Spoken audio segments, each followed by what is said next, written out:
Alright, cool. I'm glad this thing still works. Hi, alright, my name...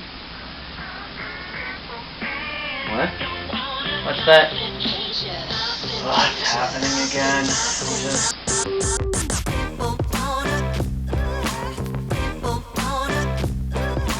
You thought I was gonna make a boring application? Who do you think I am?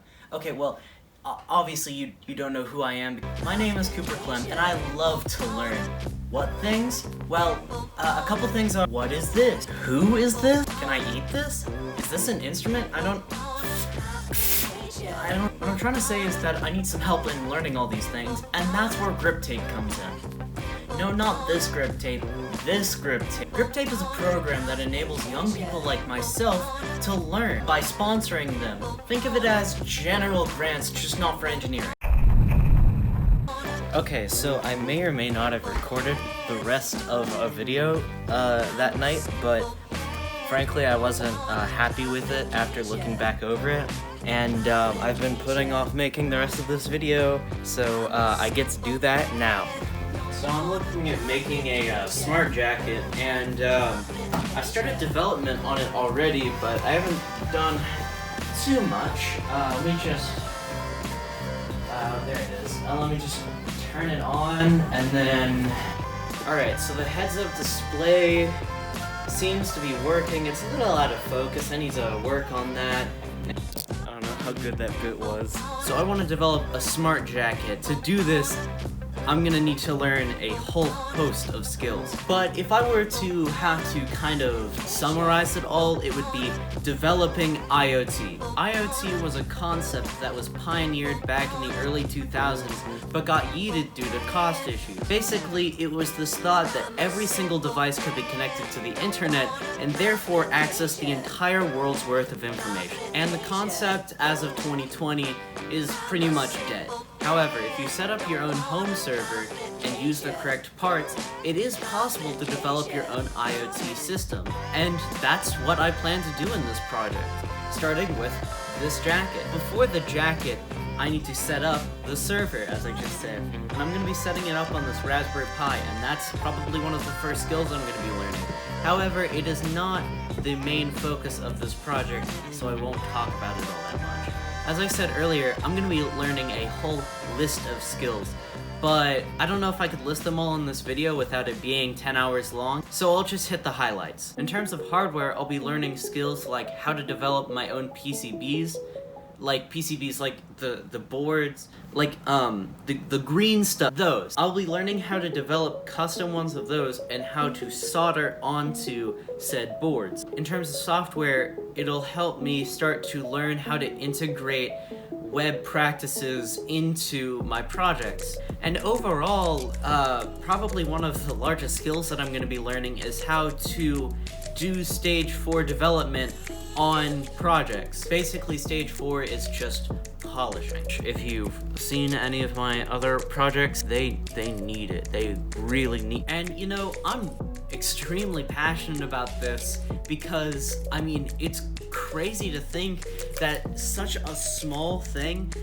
basically the size of this, could access the entire world's worth of knowledge. I mean, think about it. Everything's on the internet. Yeah, this goes on for a while. To say the least, I'm passionate about it. So, question 2, and I'm going by the questions now because the first time I did this, it ran a bit too long. The second question asks, how will this help me be successful in the future? And while the skills that I'll be learning here are definitely going to help my overall knowledge of microprocessors, which will help me get a job working with microprocessors in the future, I don't know if developing this jacket will explicitly help me pay the bills in the future. So learning all the skills explicitly for the jacket might help me more for a personal success, where I actually finish this network of devices. So like I start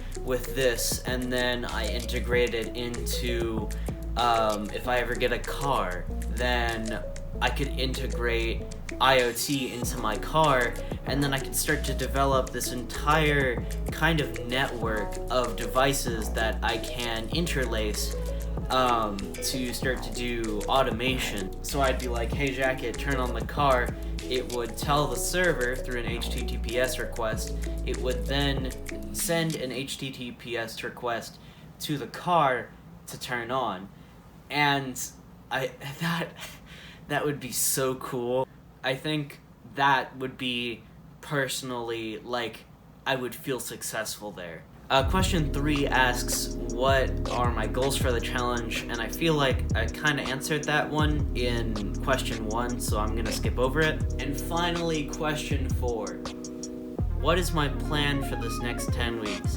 And I've thought about this extensively. So in the first 2 odd weeks, I'll be waiting for the grant money and then the parts, the basic parts to come in. And in that time, I will be setting up the server. And even though there are plenty of tutorials online on how to make an MQTT style server, it's gonna take me a while. Also, during the initial 1 to 2 weeks, I'll be looking and planning on other features that I'm gonna want to actually implement into the jacket.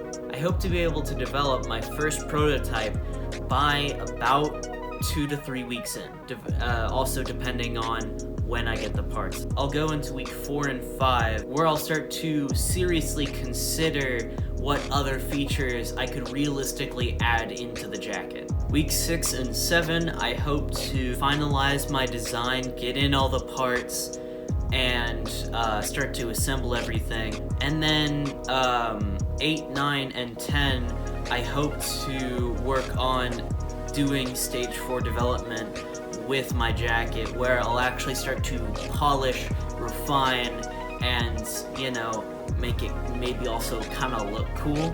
And yeah, so the question asks specifically what my first steps are gonna be. It's definitely getting this thing to work, which it's probably gonna kick my butt. So yeah, I just I don't know if I really have anything else to say other than even if I don't get picked, thank you so much for considering my submission at all. And to all the people watching this on YouTube, thank you for watching. I'm ecstatic that you saw this, so thank you.